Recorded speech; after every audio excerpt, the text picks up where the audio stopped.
Shalom, shalom. Bonjour peuple de Dieu. Je suis ici. Je m'appelle Philo Ufoyuru.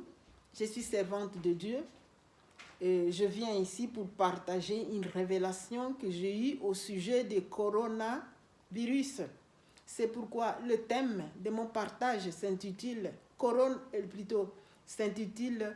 L'Église du Christ face au coronavirus. Chers bien-aimés, je suis une de ceux qui se sont mis debout devant Dieu pour intercéder quant à ce qui concerne cette épidémie de coronavirus, Covid-19. Et alors, la nuit d'aujourd'hui, c'est-à-dire la nuit du 25 au 26 mars 2020, j'ai eu une révélation. Et dans cette révélation, j'ai vu coronavirus, qui est un esprit satanique qui est en train de sillonner, allant de continent à continent, de pays à pays, sémant la terreur et détruisant des vies humaines. Je vis cet esprit était en train de chasser les gens qui étaient dehors, qui étaient en train de travailler en circulation, les chassant tous de rentrer dans la maison et détruisant des vies humaines. Et c'est ce que nous sommes en train de vivre aujourd'hui. Pas d'activité, des écoles fermées, des églises fermées, tout le monde rentré dans la maison par peur face à ce virus qui est en train de tuer. Alors, qu'est-ce que j'ai eu comme message? Le message qui est là est que la solution à cette situation, la solution à cet esprit qui est en train de frapper sous forme de pandémie, qu'on a nommé coronavirus, se trouve être à la main ou à la possession de l'Église, du corps de Christ. Qu'est-ce que j'appelle l'Église? Église en soi n'est pas le bâtiment où nous partons adorer Dieu, non. L'Église, c'est toi qui crois en Jésus-Christ. L'Église, c'est moi qui crois en Jésus-Christ. L'Église, c'est l'ensemble de ces gens-là qui croient en Jésus-Christ. Donc, un chrétien est celui qui d'abord a une vie spirituelle, personnelle avec son Dieu. Avant qu'il ne puisse aller à l'église, il a du temps. Il lit la parole de Dieu dans sa maison. Il prie secrètement. Il a une vie d'intimité avec son Dieu. Voilà un chrétien. Et c'est après, alors que nous partons seulement nous rassembler, nous retrouver avec les autres pour adorer Dieu ensemble à l'église.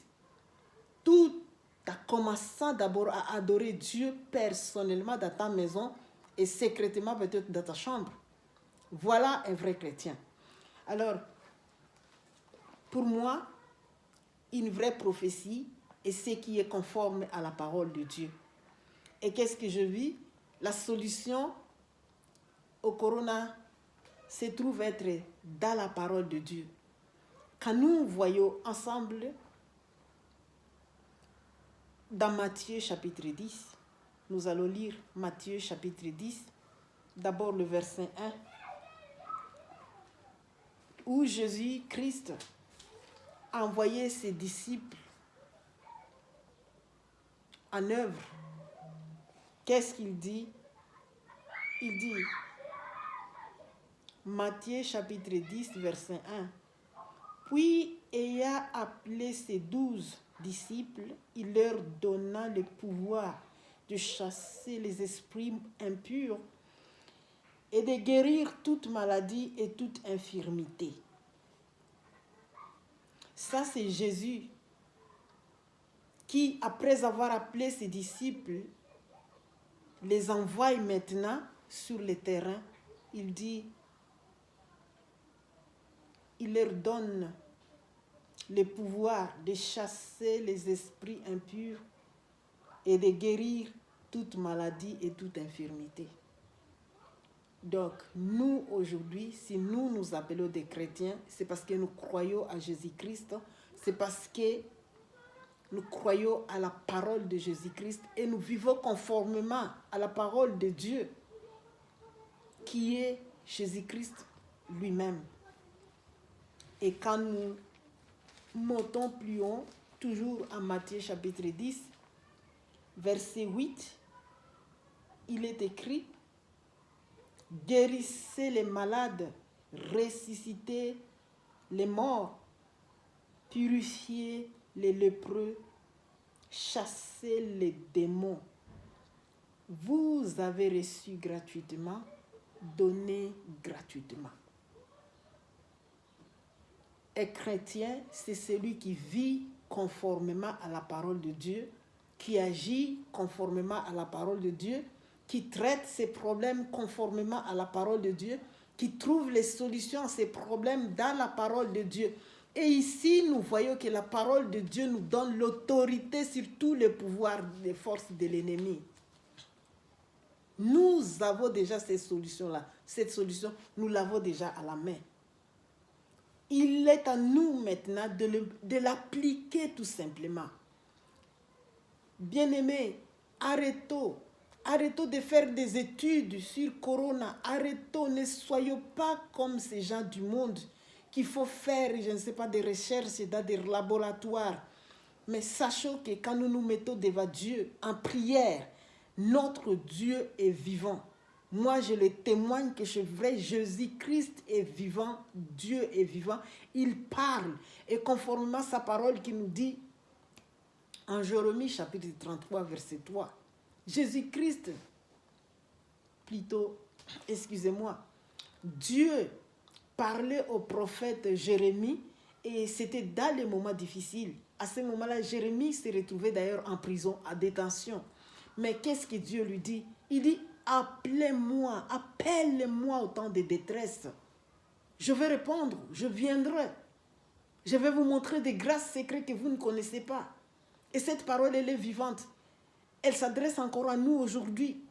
L'Église de Dieu. Ne gardons pas silence.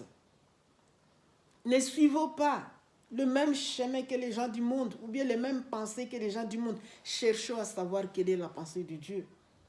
Quelle est la pensée de Dieu? Dieu dit toujours au moment de détresse: appelez-moi. Appelez-moi, je viendrai, je vais vous montrer des grâces secrètes cachées. C'est pourquoi je suis là simplement pour vous livrer cette révélation que j'ai eue, ce message que j'ai eu. Et j'ai trouvé que c'est quelque chose de bon et une arme qui pourra aider l'Église de Dieu et aider le monde entier. Et si nous lisons encore Luc chapitre 10, verset 19, là aussi Jésus-Christ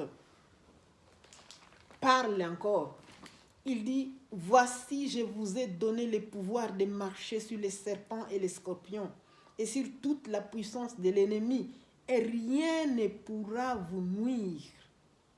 Et rien ne pourra vous nuire. Je le répète encore, Luc chapitre 10, verset 19. Voici, je vous ai donné le pouvoir de marcher sur les serpents et les scorpions et sur toute la puissance de l'ennemi, et rien ne pourra vous nuire. Bien-aimés, surtout je m'adresse aux serviteurs de Dieu. C'est que Jésus-Christ a choisi ou appelé pour garder son peuple, pour diriger son peuple, pour instruire son peuple, pour nourrir son peuple. À ce moment, nous sommes vraiment d'importance capitale. Tenons-nous debout plutôt, tenons-nous debout. Où le monde est en train d'échouer, l'Église ne va pas échouer. Car la parole de Dieu nous dit encore, Jésus-Christ lui-même, il dit, je veux bâtir mon Église sur les rocs. Ni la mort, ni le séjour de la mort, ni la porte de séjour de la mort ne va dominer sur mon Église. C'est la parole de Jésus-Christ lui-même. Et aussi longtemps que nous sommes encore ici au monde en tant qu'Église de Dieu, le diable n'a pas de pouvoir dans ce monde ici. Si nous nous mettons debout, le diable n'a pas de pouvoir. Parce que nous avons la clé. Nous avons la clé.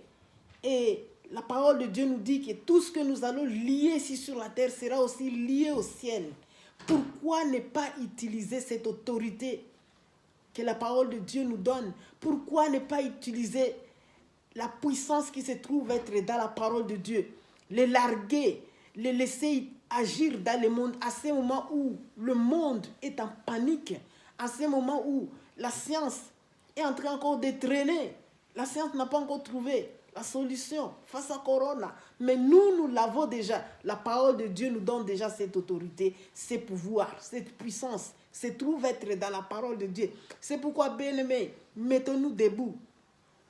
Il est question de faire la prière, de chasser seulement cet esprit mauvais, les déloger au nom de Jésus-Christ.